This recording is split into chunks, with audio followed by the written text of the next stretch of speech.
Welcome to Occult Archives. You know, the show that digs into all those historical books that people love to talk about, and, well, to be honest, sometimes those books are a bit feared, too. Right. Like we're going beyond the usual stooky stories you hear. We're getting our hands dirty with the real deal, the original writings themselves. Exactly.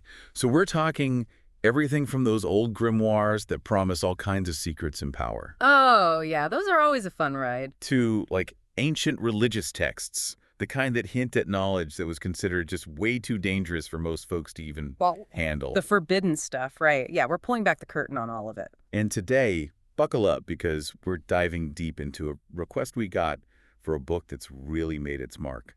The Magus Book 2. Ah, yes, by Francis Barrett. A classic. Early 19th century, if I'm not mistaken. And the full title itself is a mouthful.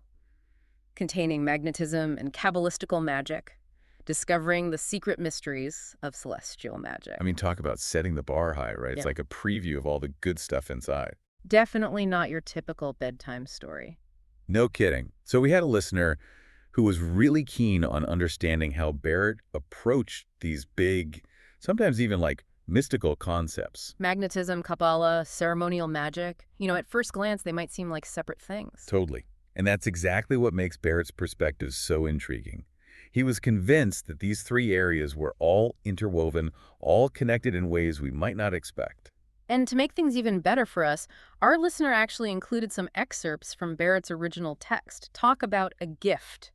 Seriously, I mean, no need to rely on summaries or later interpretations. We get to go right to the source. Grapple with Barrett's ideas in his own words. That's exactly what we're going to do today. We're going to unpack these, often, let's face it, pretty complex and sometimes head-scratching concepts, exactly as Barrett laid them out. Like a map, right, guiding us through his thoughts. Exactly. And along the way, we'll try to pinpoint those really insightful nuggets, the key ideas that make his work so interesting. And see how they all fit together in that big picture of occult philosophy that he's presenting in the Magus Book 2. Exactly. We're going for clarity here, a good, engaging discussion. So don't worry if you're not familiar with every single occult term. Think of us as your friendly guides through this historical and philosophical journey. So where does Barrett kick things off in Book 2? Well, he gets right into the concept of magnetism pretty early on. And what's really fascinating is how he understands it. He sees it as this fundamental natural force, kind of like almost like this universal sense of sympathy that runs through everything. Okay, so let's break down this sympathetic force idea. What did Barrett actually mean by that?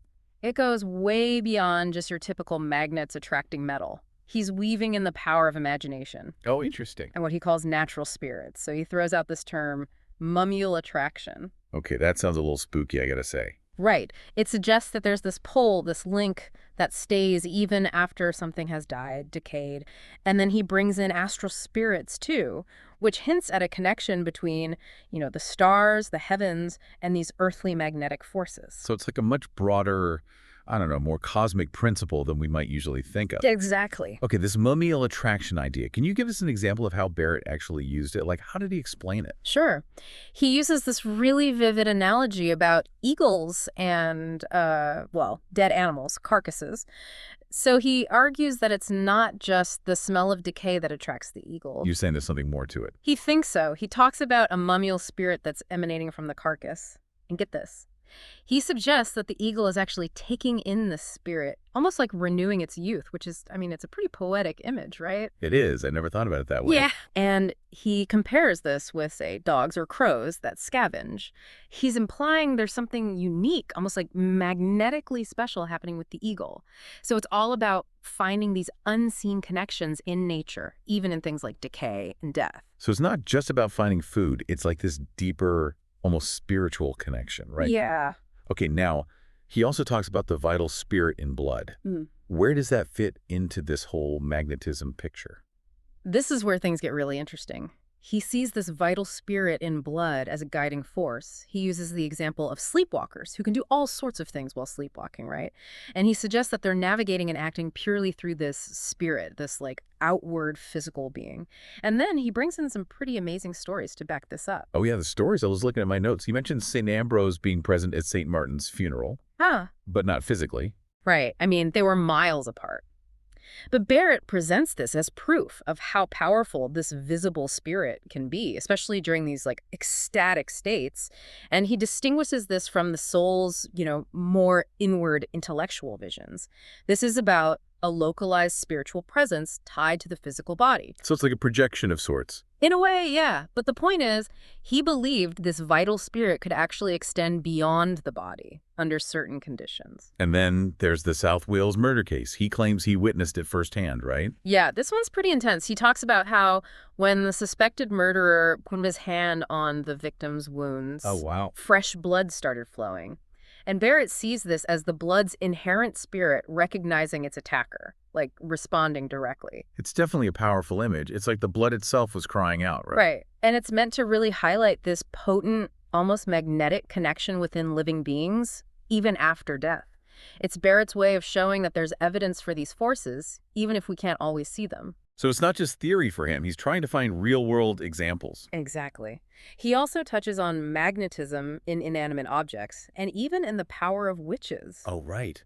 And his take on witchcraft was a bit surprising. Yeah, he didn't go the traditional route. He argued that Satan's power is actually limited.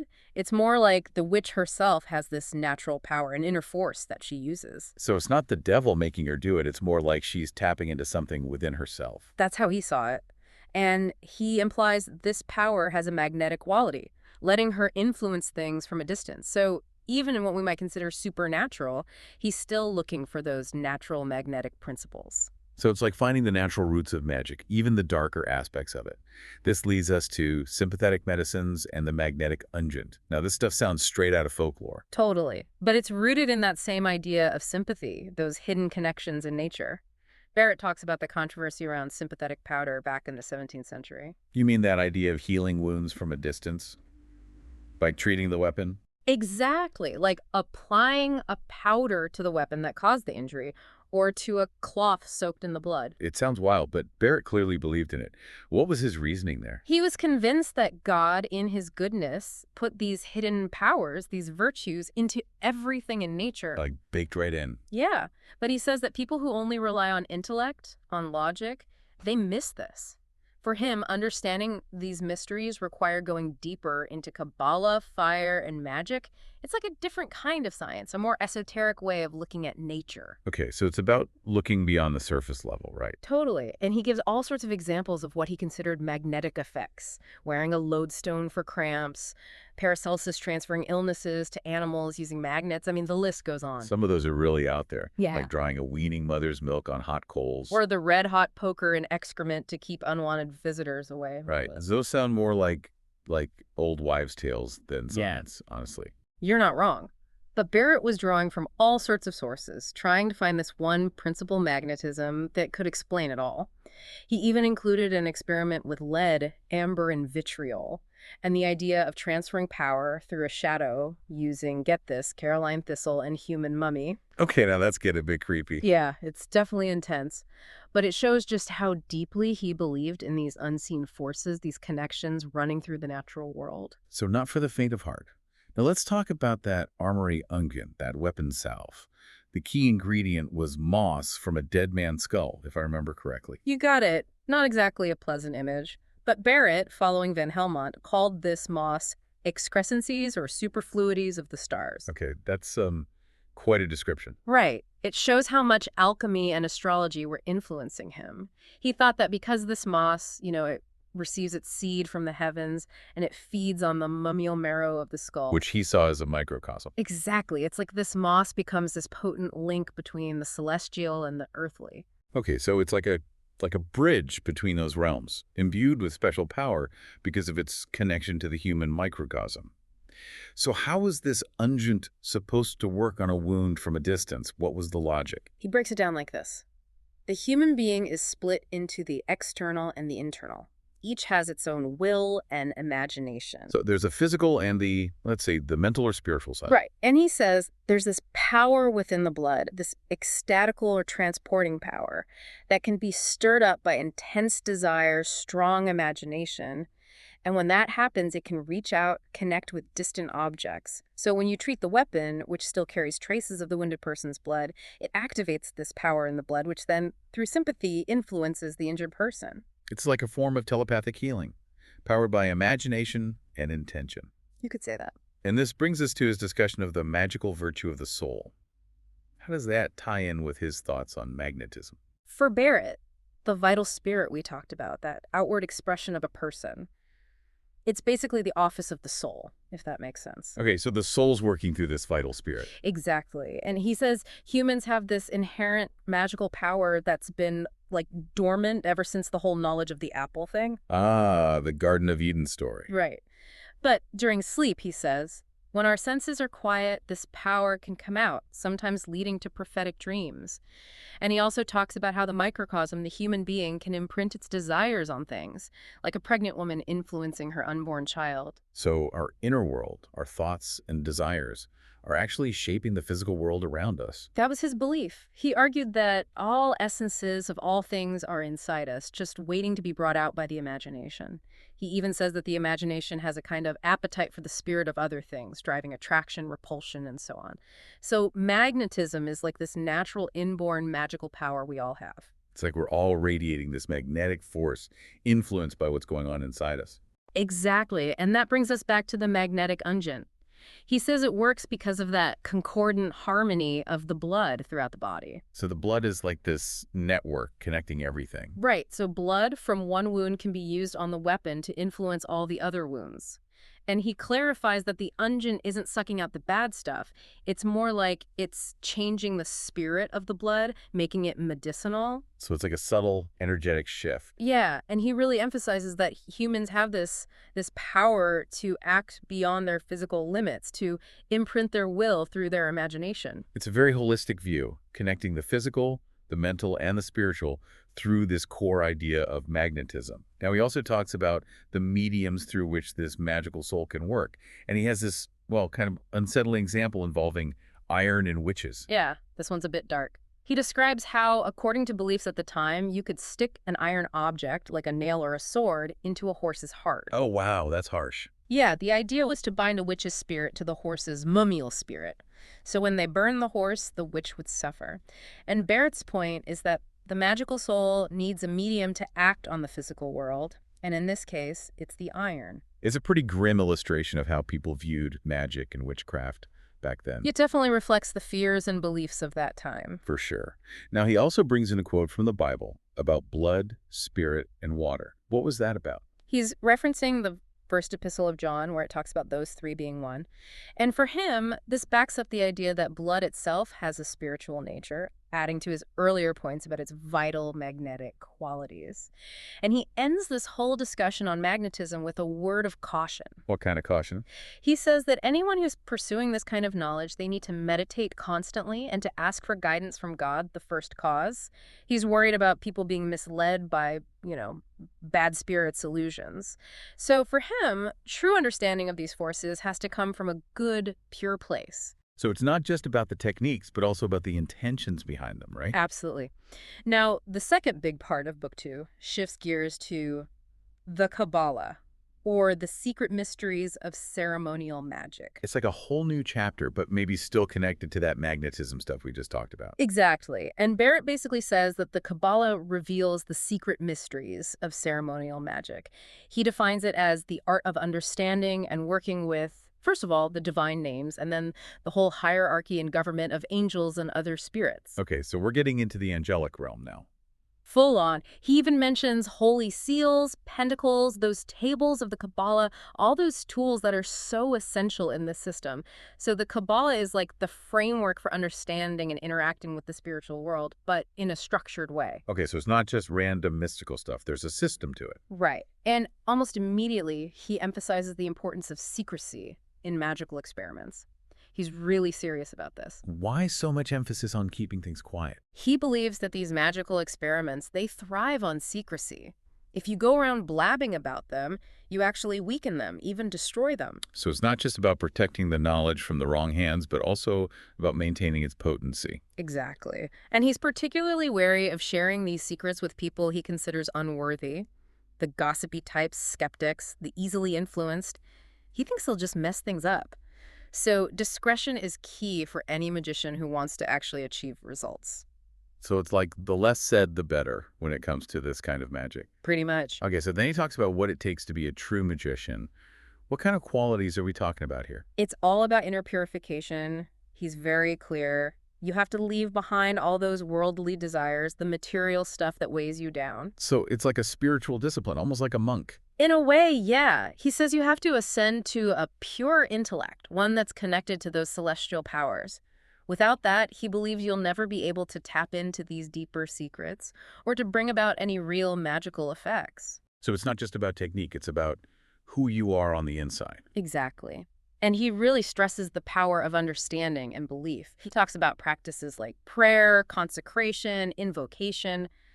These are the keys to attracting spiritual gifts. So a true magician is as much a spiritual seeker as a ritual practitioner. Absolutely. And he goes even further, saying that knowing the true God is absolutely crucial for any magician. Okay, so now we're talking about the religious aspect. Right. He states very clearly that everything depends on God, the ultimate creator, and then on other divine powers, which he calls secondary causes. So for a magician to work effectively, they need to understand this hierarchy, starting with God at the top. So it's a top-down system, with God as the source of all power. Right. And he emphasizes the importance of worshiping in spirit and truth, completely relying on the one God. So it's not about manipulating spiritual forces for personal gain. It's about aligning with the divine will. Exactly. And this leads him into the idea of divine emanations and the 10 Sephiroth. This is core Kabbalah stuff. Okay, bring on the Kabbalah. So he explains that while God is a trinity, he's also this one, simple essence, with lots of divine powers flowing from him. And the Kabbalists have received 10 principal names of God, which represent these powers. It's like different facets of the one divine being. Exactly. And these powers are manifested through 10 spiritual emanations called the Sephiroth. He describes them as vestments, instruments, or exemplars of the archetype. Okay, that's a lot to unpack. Can Okay. you give us a simpler explanation? Basically, the Sephiroth are like a blueprint for creation. They influence everything that exists, starting with angels and souls, then moving down to the stars, planets, and finally, us, humans. So it's like a ladder of divine energy flowing down from God through these Sephiroth and into creation. Right. Each Sephira has its own specific power and virtue, and it influences the things below it. Okay, so it's a very structured and hierarchical view of how God's power works in the world. Exactly. And then Barrett moves on to the power of the divine names themselves. He's not just talking about labels, he's saying these names have real power. So it's not just about knowing the names, but understanding their deeper significance. Right. He talks about the Shemham Fours, which are 72 names of God and angels derived from Exodus, and he gives specific examples like Ihea, meaning the being, and Hu, the abyss of Godhead. Those are some powerful sounding names. They are. And he also explains how these names are extracted from the scriptures using Kabbalistic techniques like notarian and gymetrian. What are those exactly? It's like a special way of interpreting the text. You can rearrange letters, look at the numerical value of letters, all sorts of things. So it's like a secret code hidden within the Bible. You could say that. And it's all about uncovering those deeper layers of meaning and power that are embedded in the text. So the Bible isn't just a storybook. It's like a magical manual if you know how to read it. Now, after the names, he jumps into talking about intelligences and spirits.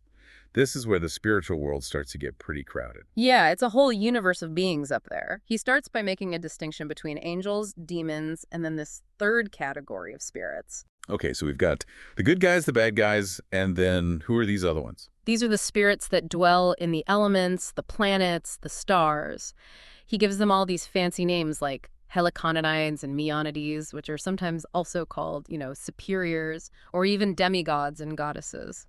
So these spirits are kind of in between the divine and the earthly, right? That's the idea. And Barrett says they're actually pretty close to humans. They can be influenced by our emotions, even help us achieve amazing things. Okay, that's interesting. So it's not just a one-way street. We're interacting with them, too. Right. He even mentions ancient accounts of people commanding spirits in Scandinavia. Really? Like spirit summoning? Pretty much. And some believed they could appear physically, though they lived really long lives. Like immortal, almost. Sort of. And he says there are tons of them, as many legions as stars in the sky. Wow. That's a lot of spirits. Yeah, it's a pretty busy spiritual landscape. He even talks about underground spirits, the ones that the Platonists saw as fallen angels who punish the wicked. Okay, so now we're getting into the darker side of the spirit world. And then he moves on to the order of evil spirits and their fall. Right, so we're descending into the underworld now.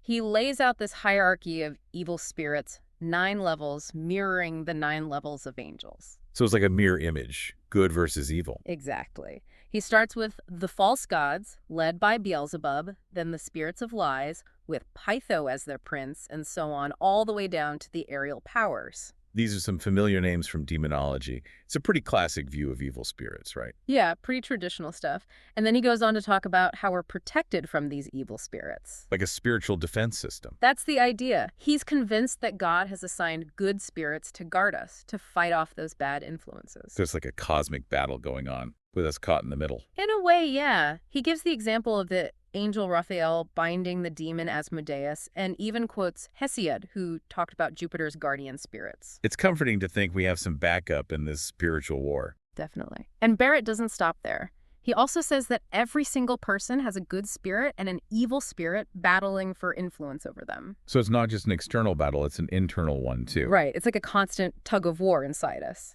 He uses John the Baptist and Judas as examples, showing how one followed the good spirit, the other the evil. So our choices, our actions, are determining who wins this internal battle. Exactly. And then he brings up a really fascinating question. The tongue of angels. Do angels actually speak out loud? That's a good question. How does Barrett approach that? He admits it's debated. He quotes Paul from the Bible, who talks about the tongue of men or angels, but no one's really sure what that means. Some say angels speak Hebrew, considered the original language of heaven. Like a divine language. Exactly. But Barrett thinks it's more like telepathy. He says angels communicate by impressing thoughts directly into the mind. He brings in the Platonists and Avicenna to back this up. So it's a more direct mind-to-mind connection. Right, though he does say angels can speak audibly when they appear in physical form, like in those biblical stories. Okay, so they have the option, depending on the situation. Now, after angelic language, he goes on to talk about the names of spirits. Ah, yes, the power of names. He makes it clear that the true names of spirits, both good and bad, are only known to God. So like a divine secret. Exactly. But he mentions the Hebrew tradition that says Adam had the power to name the angels. Interesting. So humans can have a role in naming spirits. To a certain extent, yes. But Barrett says this power is usually reserved for those with a special gift or authority. And most of the names we know, he says, are based on the spirit's actions, their functions. So like descriptive titles rather than their actual names. Right. And these names gain power through use, through being invoked in rituals. So the more we use them, the more they resonate with that specific spiritual energy. Now, he also describes this fascinating way to find the names of spirits using astrology. Oh yeah, this is where things get really cool. It's called Finding Names from Celestial Dispositions. Basically, you look at the positions of the stars and planets at a specific moment and use that to determine the spirit's name. It's like creating a spiritual map based on the stars. Exactly. He even says the direction you cast the letters determines if the spirit is good or bad. That's fascinating. So astrology isn't just about predicting the future. It's a tool for connecting with the spirit world. And then he talks about a more structured approach using tables.